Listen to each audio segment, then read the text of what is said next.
بسم الله الرحمن الرحيم. السلام عليكم ورحمة الله وبركاته. اللهم صل وسلم وبارك على سيدنا محمد وعلى آله وصحبه أجمعين. ازيكم يا حبايبي، عاملين ايه؟ يا رب تكونوا بخير. النهاردة بقى هنعمل أكلة القلقاس الجميلة اللي قدامكم دي. أنا كده جبت السلق وقطعته، وهنا بقى هقطع القلقاس. تمام. فيعني الحمد لله كده، يا رب أكون عرفت أشتري القلقاس. وبصراحة أنا مكنتش أعرف أشتري القلقاس ازاي. انا اول مره اشتريه واول مره اعمله، بس بصراحه لما عملته طلع زي السكر زي العسل، مع اني كنت خايفه جدا. طلع كده زي الزبده كده والله. انا قطعته اهو قدامكم، وبقطعه مكعبات. ويعني انا قلت بقى نرجع على اكلات زمان الحلوه ديت. انا اول مره اجربه، يعني اول مره انا اللي اعمله. يعني كانت والدتي الله يديها الصحه والعافيه كده هي اللي بتعمله، بس طبعا دلوقتي ما تقدرش. فايه انا كنت يعني بصراحة وحشني جدا. وفي ظل الطماطم الغالية اللي احنا فيها دي قلت اما اجيب اي حاجة ما بتتعملش بالطماطم. فلقيت القلقاس قدامي، قلت ياه نرجع بقى ايه الايام الاكل الجميل والزمن الجميل اللي احنا مفتقدينه ده. قبل بقى ما ندخل في التفاصيل وكده، بقول لكل واحد يشوفني، اي حد يشوف الفيديو يا ريت يعمل لنا لايك ويعمل لي كومنت حلو، وقبل ده كله يشترك في القناة. تمام. عايزين القناة تكبر يا جماعة بيكوا كده، انا عارفة اللي انتوا وقفتوا جنبي فيها كتير، فعايزاكوا بقى تكملوا معايا وتشوفوا كمان الفيديوهات بتاعتي من الاول للاخر، وتكتبوا لي كومنت تحت وقولوا لي كده بتحبوا القلقاس ولا لا، ومين فيكوا زيي بقاله كتير ما اكلش قلقاس. بصراحة انا عملته وطلع تحفة تحفة تحفة، بس ما كانش طالع زي بتاع والدتي. يعني انا اول مرة اجربه بقى فعرفت عرفت العيوب، وقلت بقى ايه ان شاء الله المرة الجاية اعمله بطريقة احسن. انا هنا جيت غسلته عشان المادة اللزجة اللي فيه.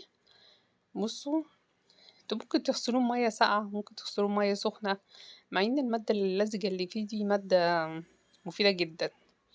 وهنا كمان كنت بغسل السلق.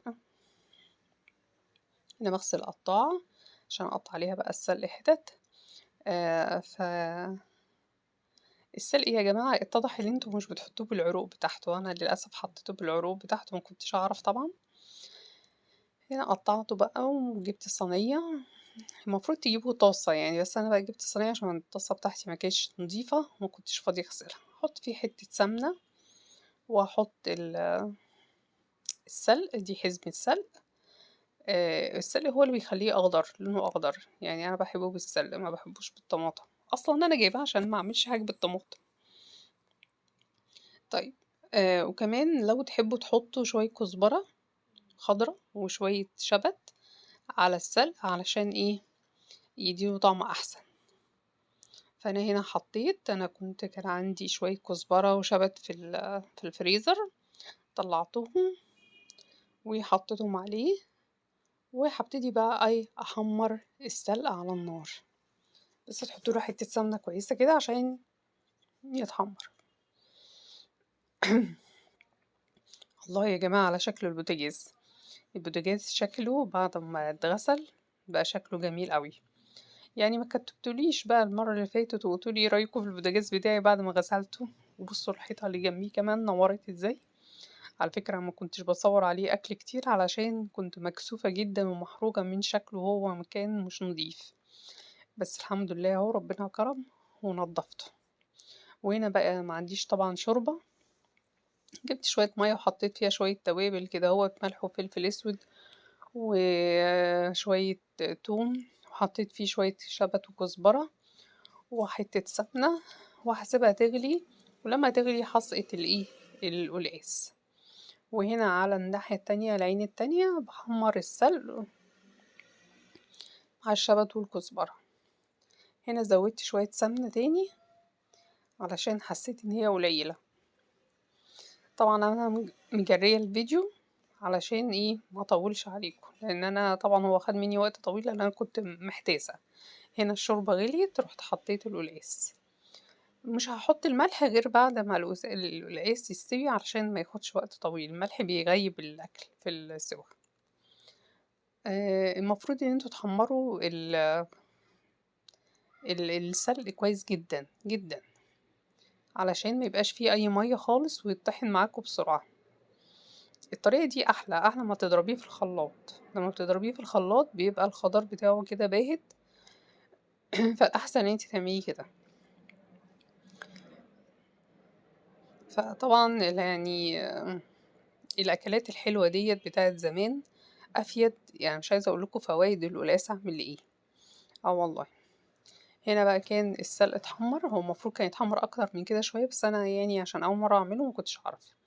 وهنا هحطه في المطحنة بتاعة الخلاط عشان يتطحن، بس هو للأسف مش هيتطحن اه والله. أنا افتكرت إن هو هيبقى زي الكبة كده هيتطحن معاه، بس طلع للأسف المطحنة مش زي الكبة، مش هعرف أطحنه فيها. حاولت كتير وحطيت مية وحطيت ملح وحطيت توم وحطيت حاجات كتير عشان المطحنة تمشي، ما رضيتش. فقلت بقى ايه، هقفل الفيديو واتصرف انا فيه علشان ما اقعدش اطول عليكم. لان هنا كنت بزود ميه علشان المطحنه تمشي، لقيتها برضو مش عايزه تمشي، فاتضايقت جدا وخد مني وقت طويل قوي عشان يتطحن. وجبت الهون وحطيت فيه وقعدت اطحن فيه برضو مرضيش يتطحن، مش عارفه ليه. فمش عارفه بقى، هو تقريبا كان عايز كبه او يتحط بقى في الشفشق بتاع الخلاط ذات نفسه، حطوله شويه ميه ويتطحن.